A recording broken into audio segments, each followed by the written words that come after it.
جو علوم حضرت امام جعفر صادق علیہ السلام سے پشت در پشت ہم تک پہنچے وہ آپ تک پہنچانے کی ایک حقیر کوشش پیش کرتے ہیں۔ یہ گھومنے پھرنے اور دنیا میں مگن رہنے والا انسان جب مرتا ہے تب اسے پتا چلتا ہے کہ زندگی کا اصل مقصد کیا ہے۔ اصل میں انسان زمین پہ پیدا نہیں ہوا بلکہ زمین پہ آیا ہے۔ پیدا وہ آدم علیہ السلام کی خلقت سے ہزاروں سال پہلے عالم ارواح میں ہو چکا۔ عالم ارواح میں انسان سے وعدے لیے گئے کہ وہ اللہ کے لیے ہر قسم کا امتحان دے گا، کبھی اللہ کے لیے صبر کرے گا تو کبھی اللہ کی نعمتوں پر شکر کرے گا تاکہ اس امتحان کے بدلے اللہ اسے جنت میں جگہ عنایت کرے۔ لیکن افسوس کہ جب باپ کے سلب سے ماں کے شکم میں آتا ہے تو سب کچھ بھول جاتا ہے اور اس چھوٹی سی دنیا اور محدود سی زندگی میں ایسا کھو جاتا ہے کہ اسے خود کا پتہ بھی نہیں چلتا۔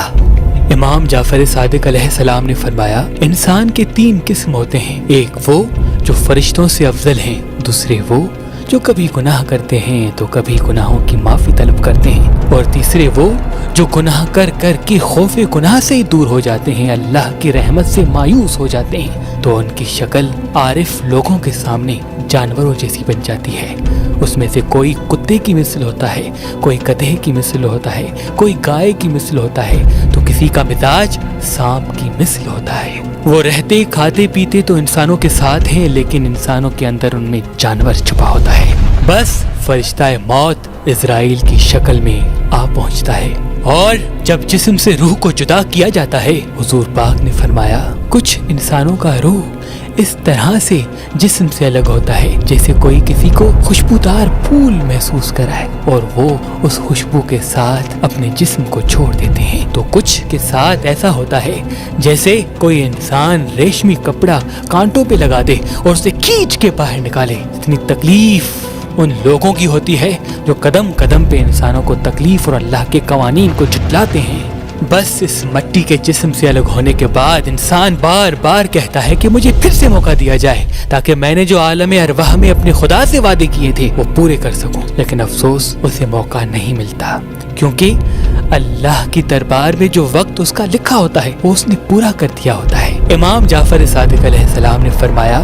اللہ کے پاس جو لوح محفوظ پہ انسان کا وقت لکھا ہے وہ دنوں، سالوں اور مہینوں میں نہیں بلکہ سانسوں پر مبنی ہے کہ یہ انسان اتنی مرتبہ سانس لے گا اور اتنی مرتبہ سانس چھوڑے گا۔ بس انسان کے جسم کو جب تدفین کیا جاتا ہے تو انسان کا روح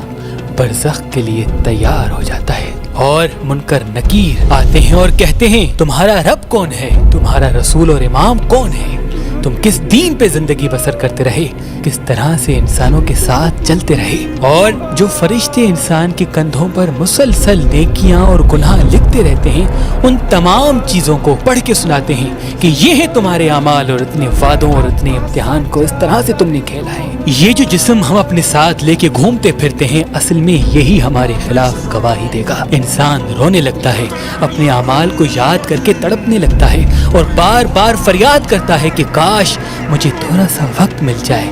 میں اپنے اعمال بہتر کر سکوں، جس انسان کو مجھ سے تکلیف ملی میں اس سے معذرت کر سکوں، معافی مانگ سکوں، لیکن افسوس اسے وقت نہیں ملتا کیونکہ جتنا وقت اسے ملنا تھا اتنا وقت اسے زمین پہ مل چکا۔ اچھے اعمال والوں کے لیے فرشتے جنت کی خوشخبری سنا کے جاتے ہیں اور خراب اعمال والے کے لیے دوزخ کی خبر سناتے ہیں اور یہ کہتے ہیں اب یہی اعمال تمہارے خالق کے سامنے پیش کیے جائیں گے اس دن جس دن کا وعدہ کیا گیا تھا۔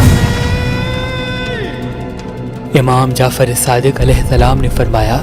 جب کوئی انسان مر جائے تو ان کے وارث جتنے زمین پہ موجود ہیں ان کو چاہیے ان کے لیے اچھے اعمال کرتے رہیں تاکہ قیامت تک پہنچنے تک ان کے گناہوں کا ترازو کم اور ان کی نیکیوں کا ترازو بھاری ہو سکے۔